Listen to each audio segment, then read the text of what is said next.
Este es el tercer video del curso Python para Todos en español que estoy subiendo aquí a mi canal. Te recuerdo rápidamente que este es un curso abierto creado por el profesor Charles Severance de la Universidad de Michigan. La licencia de este curso ha permitido que sea adoptado en programas educativos populares como FreeCodeCamp o en plataformas como Coursera, las cuales ofrecen un certificado si lo completas. Si te interesa ese certificado, dejo los enlaces a Coursera en la descripción de este video. En estos videos yo doy lectura al libro del curso, el cual fue traducido completamente a español por un grupo de voluntarios. El libro contiene prácticamente el mismo contenido y ejemplos que el curso, así que estos videos te van a servir para ayudarte a obtener tu certificado. En esta ocasión vamos a revisar la unidad 4, la cual es sobre ejecución condicional. Esto es cómo podemos hacer para que Python ejecute algunas instrucciones, pero salte otras si nosotros queremos. Esto nos permite adaptar nuestros programas a distintas situaciones. Entramos aquí al detalle de la unidad, donde se listan todos los materiales por revisar. Nosotros vamos a revisar el capítulo del libro que viene aquí en referencias. Los videos listados son el material original, pero únicamente está subtitulado en inglés. Si inicias sesión en el sitio, vas a poder enviar estos ejercicios al autoevaluador, el cual califica si tu programa es correcto o no. Estos mismos ejercicios son los que tienes que completar en plataformas como Coursera para obtener el certificado. Pues vamos a comenzar con el libro. Este capítulo es ejecución condicional y comenzamos con el tema expresiones booleanas. Una expresión booleana es aquella que puede ser verdadera o falsa. Esto se representa en Python con los valores true o false. Los ejemplos siguientes usan el operador de igualdad, el cual en Python se representa con dos signos de igual. Este operador compara dos operandos y devuelve true si son iguales y false en caso contrario. Para ejecutar los ejemplos yo estoy usando esta plataforma de Google llamada Colab, que puedes encontrar en esta dirección colab.research.google.com.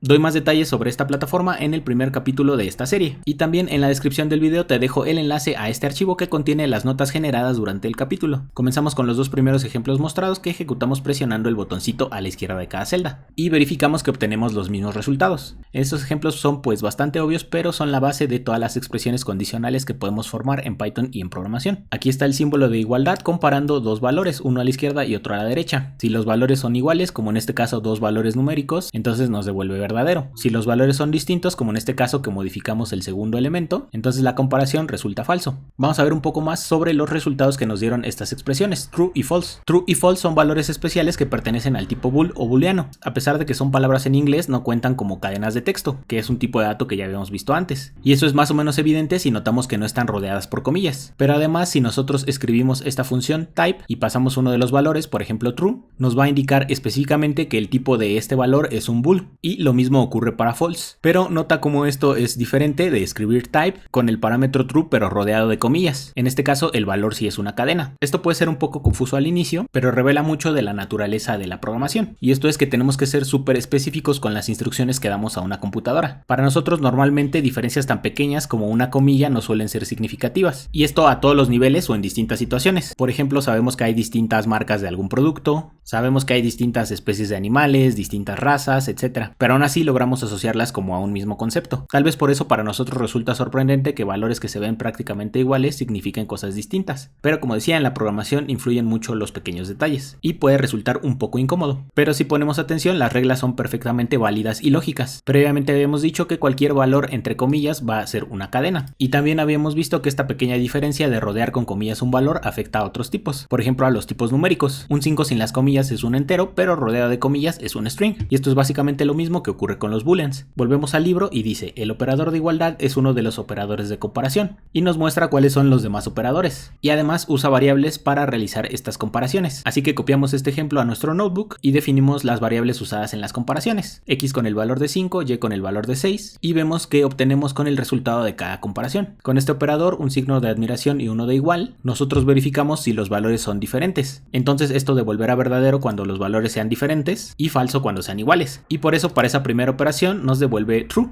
porque 5 es diferente de 6. El siguiente ejemplo es el mayor que. Para eso usamos un símbolo que es muy conocido y hace lo que el nombre indica, ¿no? Va a devolver true si el valor de la izquierda es mayor que el valor de la derecha. En este caso no lo es y por eso obtenemos false. El siguiente es el símbolo de menor que. En este caso obtenemos true porque 5 sí es menor que 6. Seguimos con el mayor o igual a, que como símbolo justo utiliza el mayor que seguido del símbolo de igual, y la única diferencia con el mayor que es que hay un caso más en el que va a devolver verdadero. que es cuando los valores sean iguales. Entonces este símbolo en realidad es una simplificación de dos comparaciones. Lo mismo ocurre con el menor o igual. El siguiente es una palabra clave de Python que es is, que podemos interpretar como es lo mismo que, pero es un poquito diferente del símbolo de igualdad, es algo que vamos a ver más adelante. Y si lo combinamos con otra palabra clave, la cual es not, para que se lea is not, vamos a tener una operación de comparación que se lee como x no es lo mismo que y. A pesar de que estas operaciones probablemente te resulten familiares, los símbolos en Python son diferentes de los símbolos matemáticos que se usan para realizar las mismas operaciones. Un error muy común es solo usar un símbolo de igual en vez del símbolo de doble igualdad. Recuerda que igual es un operador de asignación y doble igual un operador de comparación, y que no existe algo como igual o menor que o igual o mayor que. Se tienen que escribir exactamente como acá, que es primero el símbolo de mayor o menor y después el de igual. Operadores lógicos. Existen tres operadores lógicos: AND, OR y NOT, los cuales en español son de las condicionales y, o y no. El significado semántico de estas operaciones es similar al significado en el lenguaje normal. Por ejemplo, aquí tenemos una operación donde queremos saber si x es mayor de 0 y a la vez que sea menor que 10. Entonces esto solo sería verdadero si x tiene un valor dentro de este rango, es decir, de 1 a 9. Aquí escribimos el ejemplo en el notebook y vemos que es verdadero porque el valor de nuestra x es 5, es decir, está en el rango mencionado. El siguiente ejemplo es n módulo 2 igual a 0 o n módulo 3 igual a 0.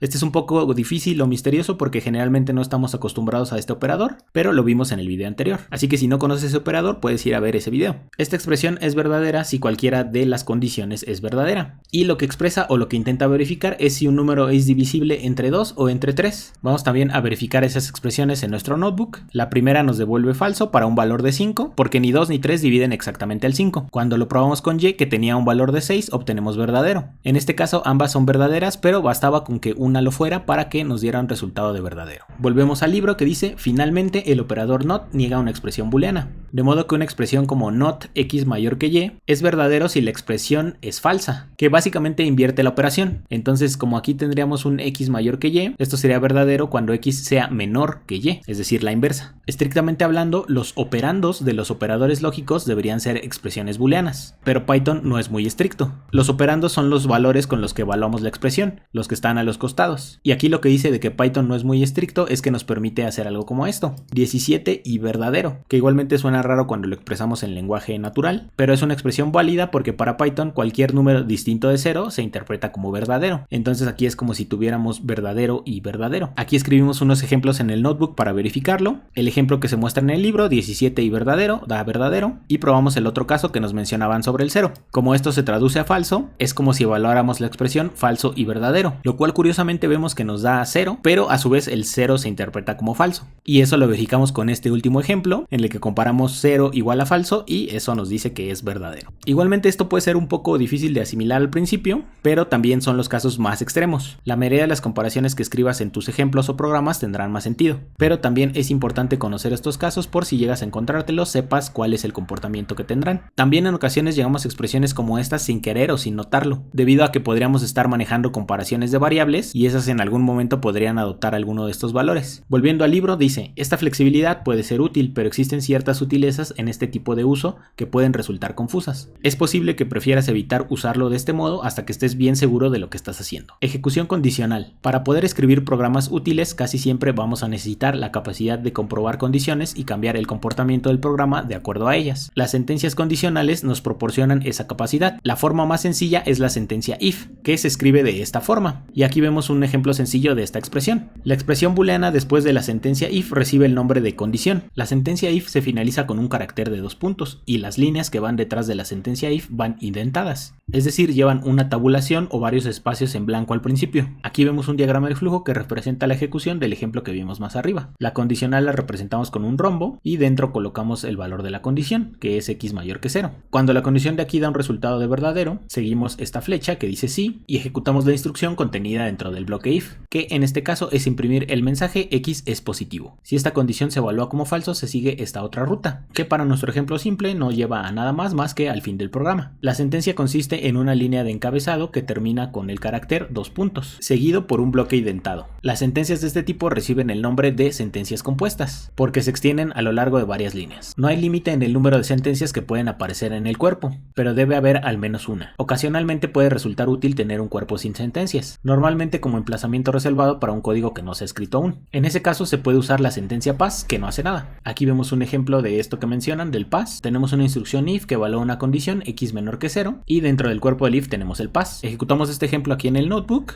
y vemos que no hace nada. Pero si no hace nada, pues entonces ¿por qué existe? Y pues la respuesta es lo que mencionaban, que sirve como emplazamiento o como placeholder. Por ejemplo, en este caso me sirve para completar una estructura válida del if, ya que como vemos aquí abajo, si yo no coloco nada después del if me marca un error. Pero aquí con esta estructura y con este comentario de necesito gestionar valores negativos, la intención es tener un código válido temporalmente y poder editar otra parte del programa y mantener esta estructura. Es como decirle a Python, sé que aquí necesito colocar una instrucción, pero por el momento no la tengo, no sé cuál es o algo así. Y entonces Python ya te permite continuar, pero tú tendrás que después llegar a completarla. Tampoco es tan buena práctica colocarla en exceso. Como dije, sirve temporalmente o para ser explícito mostrando todas las posibles condiciones o valores de una expresión. Volvemos al libro que dice, si introduces una sentencia if en el intérprete de Python, el prompt cambiará su aspecto habitual por puntos suspensivos para indicar que estás en medio de un bloque de sentencias, como se muestra a continuación. Este ejemplo de aquí hace referencia a la terminal, el cual no estoy manejando tanto porque Colab es un poquito más simple, pero sí es importante también conocer el entorno de terminal porque eventualmente vas a tener que trabajar con él. Aquí tengo ya mi terminal, simplemente para mostrar lo que sucede ahí, vamos a copiar el ejemplo, escribimos x es igual a 3, la instrucción se ejecuta de inmediato, ya me queda x guardada con ese valor, aquí lo compruebo, y como vimos aquí, en cada una de las instrucciones siempre obtengo los 3 símbolos de mayor que me indican que puedo ejecutar otra instrucción, pero cuando escribo una instrucción int, como en este caso, no obtengo otra vez los símbolos que pide una instrucción, en cambio obtengo 3 puntos. Esto es porque el intérprete me indica que debo de continuar con la instrucción, ya que esta no es una instrucción completa, como veíamos aquí en el notebook. Entonces si yo no le doy las instrucciones para completar la estructura, también voy a obtener un error. Aquí lo vemos, me dice que esperaba un bloque identado después del if, y aquí vemos el caso en el que sí damos una instrucción para completarla. Nos vuelve a mostrar los 3 puntos por si yo necesitara poner más instrucciones, pero como basta con una, ahí puedo dar enter y entonces ya lo marca como una estructura válida y me muestra la ejecución de ese ejemplo. Otro error que podría ocurrir es el que se muestra aquí, que es después de dar la instrucción del bloque identado. Entonces si inmediatamente le das una nueva instrucción, lo va a interpretar como un error, porque aquí él solamente está buscando el fin del if, pero en cambio nosotros le dimos una nueva instrucción y como no es lo que esperaba, nos muestra este syntax error. Como puedes ver, la terminal también tiene detalles un poquito incómodos, por eso es que para iniciar el curso yo prefiero el notebook, pero igualmente es importante conocerlos y acostumbrarte a ellos para que no te detengan más tiempo del necesario. Volviendo al libro, dice, ejecución alternativa. La segunda forma de la sentencia if es la ejecución alternativa, en la cual existen dos posibilidades y la condición determina cuál de ellas será ejecutada. La sintaxis es similar a esta. Aquí vemos un ejemplo de una estructura if que evalúa una condición que verifica si el número es divisible entre 2 usando el operador módulo. Si es verdadero que el número resulta ser divisible entre 2, se imprime el mensaje x es par. Pero después de esa instrucción contenida en el bloque del if, vemos que aparece otra instrucción llamada else, que igualmente finaliza con 2 puntos y que también tiene su propio bloque de instrucciones. En este caso, la instrucción de imprimir x es impar. Aquí vemos el diagrama de flujo correspondiente a ese código. Tenemos un bloque de condicional con la expresión x módulo 2 igual a 0. Cuando eso es verdadero, imprimimos el mensaje x es par, pero cuando eso es falso, imprimimos el mensaje x es impar. Dado que la condición debe ser obligatoriamente verdadera o falsa, solamente una de las alternativas será ejecutada. Las alternativas reciben el nombre de ramas, dado que se trata de ramificaciones en el flujo de la ejecución. Vamos al notebook a ejecutar este ejemplo y a mostrar un detalle importante. Aquí mostramos que teníamos x definida con un valor de 5 y entonces al evaluar esta condición se muestra el mensaje x es impar, pero si modificáramos el valor de x a un número par, entonces vemos el otro mensaje. El detalle que quería mostrar es sobre el efecto que tiene escribir el else. Pero esto no es así debido a que para el print que está fuera del if no hay ninguna restricción, así que siempre se ejecutaría, de la misma forma que lo haría una instrucción antes del if. Entonces en un ejemplo como este, tenemos aquí un mensaje de print que justo dice esto es antes del if, y aquí ya sabemos que no está afectado por ninguna condicional. Después tenemos ahora sí la estructura del if, ahora sí tenemos el print que está dentro del if, que este se ejecute va a depender de la condición del if, pero solo va a afectar al que está dentro del if o a cualquier otro que estuviera en el mismo bloque, es decir que tuviera la misma indentación. Es decir, aquí pudiéramos tener otra instrucción más, por ejemplo una que solo diga esto está dentro del if, y después continuaría el resto del programa ya independiente de esta condición. Entonces esta última siempre se mostraría. Una nota rápida es que aquí me di cuenta que tenía diferentes espacios entre las instrucciones de print que están en el if y en el else. Eso es porque en los ejemplos del libro usan 4 espacios para la indentación o el sangrado, pero Colab en cambio usa 2. Entonces cuando yo doy un enter por default me lo coloca aquí. Ambas son válidas, pero sí es importante que tú seas consistente con la cantidad de espacios que vas a colocar, porque si no se empieza a ver confuso. Cada bloque adopta su nivel de sangrado o de indentación. Por ejemplo aquí me pediría 4. Cuando yo doy enter me marca el cursor que debo de comenzar en la siguiente línea, y aquí debería yo tener tener mi siguiente instrucción. Y en el else tendría que tenerla solo con 2 espacios. Pero como te decía, eso se empieza a volver confuso, entonces lo que conviene es tener la misma indentación en todos los casos. Volvemos al libro que dice: condicionales encadenados. Algunas veces hay más de 2 posibilidades, de modo que necesitamos más de 2 ramas. Una forma de expresar una operación como esa es usar un condicional encadenado. Y aquí vemos cómo el ejemplo de código justo tiene 3 prints, cada uno para una de las ramas. La primera condición, la del if, dice x menor que y. Luego tenemos una segunda condición, pero que viene después de una estructura que dice el if, cuyo nombre viene de combinar las palabras else e if, debido a que justo es una abreviatura o simplificación de algo que podemos lograr combinando el else y el if. Y finalmente tenemos un else, el cual se va a ejecutar cuando no se cumplan ninguna de las condiciones anteriores. Aquí vemos el diagrama de flujo correspondiente, se evalúa la primera condición, x menor que y. Si es verdadera, de inmediato mostramos el print correspondiente y seguimos el flujo hasta el final de ese ciclo. Si esa primera condición no es verdadera, nos vamos a evaluar la segunda, que es x mayor que y. Si ahora esa segunda condición es verdadera, mostramos el mensaje de mayor y después de mostrarlo se termina este código. Pero si ni la primera ni la segunda fueron verdaderas, de inmediato ejecutamos la tercera. Es importante notar que esos caminos son excluyentes, no se puede ejecutar más de uno a la vez. Vamos a ver el ejemplo aquí en el notebook. Colocamos los valores que tuvimos al inicio de este capítulo, x5, y igual a 6. Cuando ejecutamos tenemos el primer mensaje, x menor que y. Vamos a ajustar los valores para que se cumpla la segunda condición, x con valor de 7, y con valor que 6, y aquí tenemos el mensaje x es mayor que y. Volvemos a ajustar el valor de 6 para mostrar el último mensaje, y aquí lo tenemos, x y y son iguales. Y vimos como en ninguno de los casos se ejecutó más de un print, porque son completamente excluyentes. Esto es incluso al nivel de la lógica, ¿no? Un valor no puede ser a la vez mayor y menor o mayor e igual. Pudieran ser menor o igual o mayor o igual, lo cual hacemos con los otros operadores que vimos antes, pero nunca los dos al mismo tiempo. Volvemos al libro que dice: no hay un límite para el número de sentencias el if. Si hay una cláusula else debe ir al final, pero tampoco es obligatorio que ésta exista. Aquí vemos otro ejemplo que serviría como la evaluación de un examen de opciones múltiples, en donde vemos que la opción B es la correcta. Entonces, si la respuesta elegida fuera alguna de las otras, A o C, mostraríamos mensajes de respuesta incorrecta. Cada condición es comprobada en orden.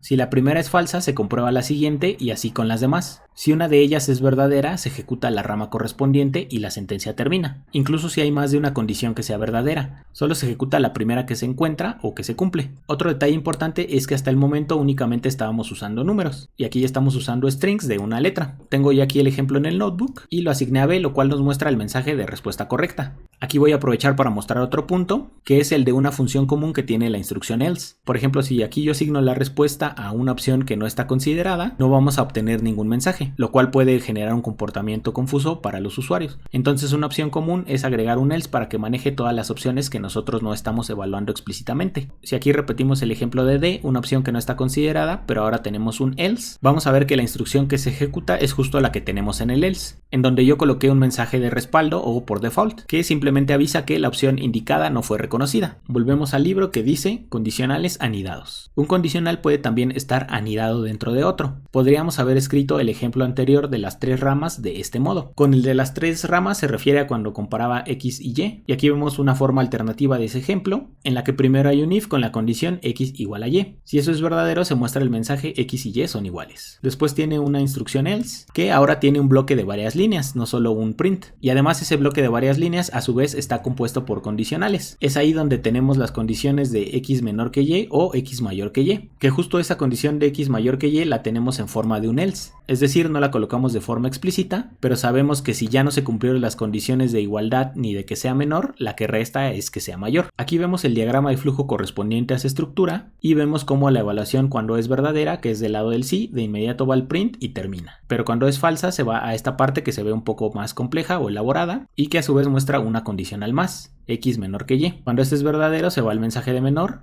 y cuando es falsa se va al mensaje de mayor, y ambas ramas también terminan ese bloque. Aquí coloco el ejemplo en el notebook y lo pruebo con los valores que vimos antes. El último fue cuando x es 7 y y 6 y vemos que da el resultado correcto de que x es mayor que y. Volvemos al libro que dice: a pesar de que el indentado de las sentencias hace que la estructura esté clara, los condicionales anidados rápidamente pueden volverse difíciles de leer. En general es buena idea evitarlos si se puede. Los operadores lógicos a menudo proporcionan un modo de simplificar las sentencias condicionales anidadas. Por ejemplo, el código siguiente puede ser reescrito usando un único condicional. Y se muestra un ejemplo de ifs anidados. La primera condición verifica si 0 es menor que x. Esta es una condición que cuando se cumple indica que el número es positivo. Luego la condición anidada verifica si x es menor que 10. Entonces estas condiciones anidadas tienen justo el efecto que se muestra en este mensaje, que es el de verificar que x sea un número positivo de un solo dígito. La sentencia print se ejecuta solamente si se cumplen las dos condiciones anteriores, así que en realidad podemos conseguir el mismo efecto con el operador AND. Y aquí muestran la condición simplificada, que en lugar de anidar los ifs, simplemente conecta las dos condiciones con el operador AND, y aquí las agrego al Colab para verificar. Se evalúan con el último valor de x, que es 7, por lo tanto nos muestra el mensaje. Captura de excepciones usando try y except. Anteriormente vimos un fragmento de código donde usamos las funciones input e int para leer y analizar un número entero introducido por el usuario. También vimos lo poco seguro que podía llegar a resultar hacer algo así. Con poco seguro se refieren a que es muy fácil que dé algún error. Y aquí muestran un ejemplo en el que se intenta asignar a una variable velocidad un valor introducido por el usuario.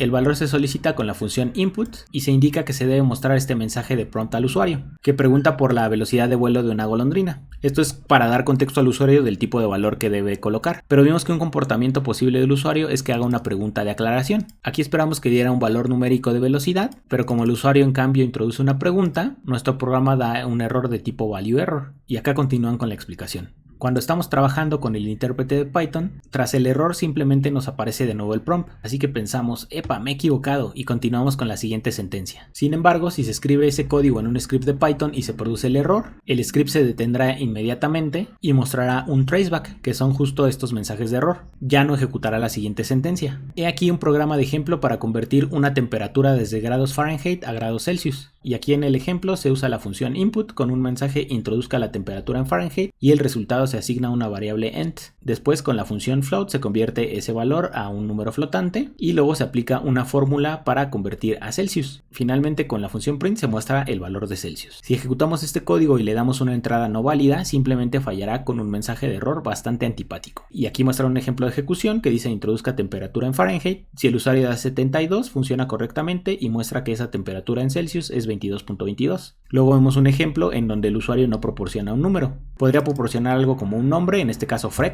y como Python no sabe qué hacer, muestra los mensajes de error e indica que al intentar realizar la conversión a float tenía un valor inválido. Existen estructuras de ejecución condicional dentro de Python para manejar este tipo de errores esperados e inesperados, llamadas try y except. La idea de try y except es que si se sabe que cierta secuencia de instrucciones puede generar un problema, sea posible añadir ciertas sentencias para que sean ejecutadas en caso de error. Estas sentencias extras que se colocan en el bloque except serán ignoradas si no se produce ningún error. Puedes pensar que la funcionalidad de try except de Python es como una póliza de seguros para una secuencia de instrucciones. En muchos cursos de Python el try y el except se ven hasta más adelante, pero aquí lo justifican diciendo que también es un tipo de secuencia condicional. La diferencia es que la condición la asigna automáticamente Python, entonces podrías pensarla como si estuviera rodeada de un if, cuya condición fuera asegúrate que no ocurra ningún tipo de error. Entonces va a ejecutar ese código como verificando esa condición y si no ocurre ningún error todo se ejecuta de forma normal. En cambio si ocurre un error, es decir se rompe la condición, se dirige de inmediato a las instrucciones del bloque except que funcionarían como un else, es decir la parte que se ejecuta cuando una condición es falsa. Puede parecer un poco raro eso de la condición automática, tal vez por eso muchas veces no se incluye en los primeros temas, pero en este curso sí se decidió que fuera así. Y ahora se muestra el programa de conversión de temperatura pero usando estos try except para evitar los errores. Vemos que igual que como ocurría en el if se define un bloque, pero ahora con la instrucción try.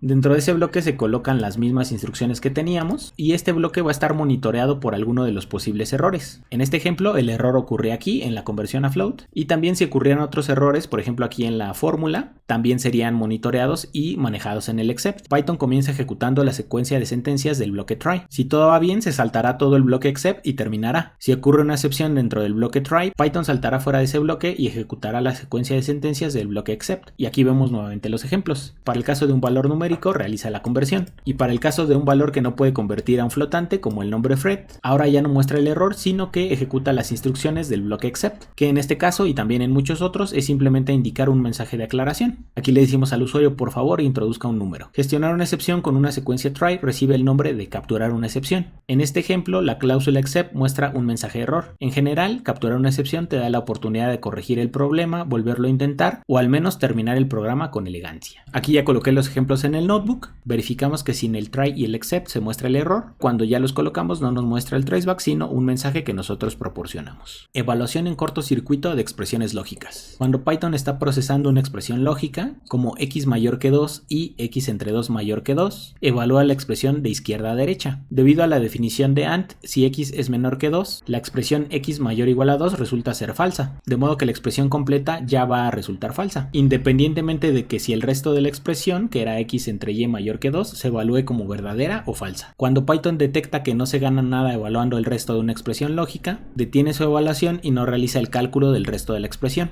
Cuando la evaluación de una expresión lógica se detiene debido a que ya se conoce el valor final, esto es conocido como cortocircuitar la evaluación. A pesar de que esto pueda parecer hilar demasiado fino, el funcionamiento en cortocircuito nos descubre una ingeniosa técnica conocida como patrón guardián. Examina la siguiente secuencia de código en el intérprete de Python. En este ejemplo se asigna a una variable x el valor de 6, luego a una variable y el valor de 2, y se ejecutan unas operaciones como las que se mostraban en el texto. Eso da el valor de verdadero. Luego se cambian los valores, x ahora es 1, y ahora es 0, y se vuelve a evaluar la expresión que ahora da resultado de falso. Finalmente se asignan los valores de 6 a x y de 0 a y aquí vemos que ocurre un error del tipo Zero Division Error o división por 0. La tercera operación ha fallado porque Python intentó evaluar x entre y era 0, lo cual provoca un runtime error o un error en tiempo de ejecución. Pero el segundo ejemplo no falló porque la primera parte de la expresión fue evaluada como falsa, así que la división de x entre y no llegó a ejecutarse debido a la regla del cortocircuito y eso causó que no se produjera ningún error. Es posible construir las expresiones lógicas colocando estratégicamente una evaluación como guardián, justo antes de la evaluación que podría causar un error, como se muestra a continuación. Aquí tenemos otro ejemplo en el que se asigna 1 a x y 0 a y nuevamente podremos tener un error de división entre 0 porque y está en un denominador en la segunda expresión. Aquí vemos que justo esta expresión de y diferente de 0 es la que nos protegió de no realizar la división que podría causar problemas. En cambio, en la tercera expresión se mueve la expresión que verifica si y es igual a 0 después de la división, y aquí sí se presenta el error. Entonces se dice que en la segunda expresión teníamos un guardián, la expresión de y diferente de 0, la cual garantizaba que solo se ejecutara la división en caso de que y no sea 0. Los traceback que Python muestran cuando se produce un error contienen un montón de información, pero pueden resultar abrumadores. Las partes más útiles normalmente son qué tipo de error se ha producido y dónde ha ocurrido. Los errores de sintaxis normalmente son fáciles de localizar, pero a veces tienen trampa. Los errores debido a espacios en blanco pueden ser complicados, ya que los espacios y las tabulaciones son invisibles y solemos ignorarlos. Y aquí hay un ejemplo muy sencillo donde se definen dos variables, pero en la segunda línea había un espacio al principio. Y aquí vemos que el mensaje de error apunta a y, lo cual resulta engañoso. En general, los mensajes de error indican dónde se ha descubierto el problema, pero el error real podría estar en el código previo, a veces en alguna línea anterior. Es decir, aquí en realidad el error es el espacio, pero está señalando a y, ¿no? Entonces esa es la parte como engañosa. Ocurre lo mismo con los errores en tiempo de ejecución. Supón que estás tratando de calcular una relación señal-ruido en decibeles, y aquí nos muestran la fórmula de esa relación, señal-ruido, que implica logaritmos y una proporción y una multiplicación, y aquí está el código en Python. Aquí igualmente el único propósito es mostrar que esto produce un error, entonces no necesitamos investigar el código tan a fondo por ahora, y aquí nos dice que el tipo de error que produce es un overflow error, y que el mensaje de error apunta a la línea 5, pero no hay nada incorrecto en esa línea. Para encontrar el error real puede resultar útil mostrar en pantalla el valor de relación, que resulta ser 0. El problema está en la línea 4, ya que al dividir dos enteros se realiza una división entera. Aquí intenté verificar el ejemplo en el notebook, pero no obtuve el error que ellos mencionaban, pero básicamente es que aquí al realizar la división en Python 2, si no se alcanzaba un valor entero, es decir, te quedaba una fracción como aquí, 0.9, Python te devolvía únicamente la parte entera, que era 0, y entonces aquí al querer calcular el logaritmo en base 10 de 0, se tenía el error de mat. Para replicar ese error en Python 3 tendríamos que usar el signo de división entera, que es doble diagonal. Aquí vamos a ver cómo el print que estoy haciendo de relación ya me daría 0, y por lo tanto ya tendríamos el error que ellos mencionaban. Vamos a ejecutarlo, y me lo reporta a mí como value error, y me dice mat domain error, no me dice mat range. Pero sí pasa lo que decían, que me indica el error en una línea, pero la causa real está aquí arriba, ¿no? Al realizar yo esta división. Es decir, sí es verdad que yo no puedo calcular este valor, pero eso fue porque aquí ocurría otro error. Entonces, este es el propósito que querían mostrar con este ejemplo, pero por diferencias de sintaxis entre versiones, pues ya no ocurría en Python 3. Y aclarar estos detalles es una de las mejores cosas que puedo hacer en estos videos, porque es posible que si tú estuvieras leyendo el libro o viendo el curso, no estuvieras del todo seguro por qué existe esa diferencia. Y también por eso es importante ejecutar y revisar todos los ejemplos. Y si tuvieras tú también una diferencia en los comportamientos o algunas dudas sobre los ejemplos, podrías investigarlo, por ejemplo, preguntarle a un asistente de inteligencia artificial o dejarme también un comentario con la duda y yo te lo respondo. Y de hecho ya vi que aquí el error en realidad es de la traducción. En las notas de traducción vemos que sí indican que el error ya no se produce. En la versión en inglés esta parte de depuración corresponde a esta de debugging, pero vemos que aquí está mucho más cortita, nada más tiene el primer ejemplo. Y eso fue seguramente porque aquí ya no ocurría el error que ellos mencionaban, pero ya no reemplazaron ese ejemplo, simplemente lo quitaron. Pero en la traducción en español faltó actualizar esa parte, ¿no? Tal vez también sería bueno hacer como la versión en inglés y quitar por completo ese ejemplo, o reemplazarlo con alguno otro. Pero bueno, ya llegamos al final del capítulo. Vamos a revisar rápidamente de qué tratan los ejercicios. El primero es un programa de cálculo de salario, pero nos hace referencia a reescribir el programa. Esto es porque se refiere a un ejercicio del capítulo anterior, que es este de aquí, en el que solo se calculaba el salario por hora. Aquí se usaría lo visto en este tema de condicionales para manejar una tarifa de horas extras. Esa tarifa sería 1.5 veces la tarifa normal. Aquí da un ejemplo para este programa en el que se menciona que se trabajan 45 horas, es decir, hay 5 horas adicionales a lo trabajado en una semana normal. También se va a dar una tarifa por hora de 10, entonces se calcularía primero la tarifa normal para las primeras 40 horas, que sería de 400, y luego esta tarifa ya subiría a 1.5 veces esta tarifa base, y eso se aplicaría a las horas extra a partir de 40, es decir, las 5 adicionales, y finalmente nos daría este resultado. Cuando tú lo pruebes, pues también asegúrate de probarlo con otros valores. El ejercicio 2 igualmente menciona ese ejemplo del salario, pero ahora dice que se use try except para manejar los casos en los que se da un valor no numérico. Si eso pasa, hay que mostrar un mensaje y salir del programa. Para este ejercicio 2 dan dos ejemplos y esta primera parte es la ejecución normal. Para el primer dato que se solicita no hay problema, se da un valor numérico, pero al pedir la tarifa por hora se da un 9 pero escrito con letra. Entonces si aquí intentáramos realizar la conversión de este valor con funciones como int o float, tendríamos un error. Eso es lo que hay que manejar con try except y mostrar un mensaje como este. En el segundo ejemplo es lo mismo, pero desde que pedimos el primer dato nos dan un formato no válido, así que hay que mostrar el mismo mensaje. El ejercicio 3 es sobre calificaciones o puntuaciones. Dice que hay que solicitar un dato en decimal entre 0.0 y 1.0 y que si el dato que nos dan está fuera de ese rango hay que mostrar un mensaje de error, pero si la puntuación sí está en este rango hay que mostrar una calificación. Esa calificación la determinamos usando esta tabla. Entonces es como calificar del 1 al 10 pero con decimales. Mayor o igual a 0.9 o a partir de 0.9 es sobresaliente. Y aquí están las otras calificaciones: notable, bien, suficiente, pero en menor de 6 se marca ya como insuficiente, que sería como un reprobado. Aquí vemos algunos ejemplos de la ejecución. Aquí está un sobresaliente. También hay que manejar lo que pasa cuando no se da un dato numérico. Por ejemplo este, que da un mensaje de puntuación incorrecta, pero también hay que manejar el caso de que aunque se dé un valor en el formato correcto, es decir, un formato numérico, ese valor podría estar fuera del rango que estamos manejando, así que tampoco es válido para nuestro programa, y es un caso que también tenemos que manejar. Estrictamente no es un error, así que tal vez no necesites el try except, pero sí tenemos que manejarlo con condicionales. Recuerda revisar el glosario, que te sirve como un resumen de los conceptos vistos en cada capítulo, y también practicar con los ejercicios. Si tienes duda en alguno me puedes comentar, pero también me gustaría mencionar que varios ejemplos de aquí yo los resolví y los publiqué en esta página que se llama Python Gym. La dirección es nada más pythongym.com y aquí puedes buscar ejercicios. Por ejemplo, vamos a buscar ese del salario y aquí tenemos varios, ¿no? Probablemente sea este de aquí el más simple, calcular salario, porque después hay unas variantes, ¿no? De horas extras y de excepciones, pero este es el primerito. Y aquí lo que hice fue copiar la descripción del problema, mostrar un ejemplo de ejecución, pero también aquí publiqué el código de la solución, el cual está colapsado para no darte de inmediato la solución, pero si te llegara a dar algún problema, solo expandes esta sección y ya comienzas a ver la solución. Y ahora sí, eso es todo en este video, espero te haya funcionado. Si así fue, ya sabes, dale like y comenta para que yo sepa que te son útiles y continúe haciéndolos. Nos vemos en otro video.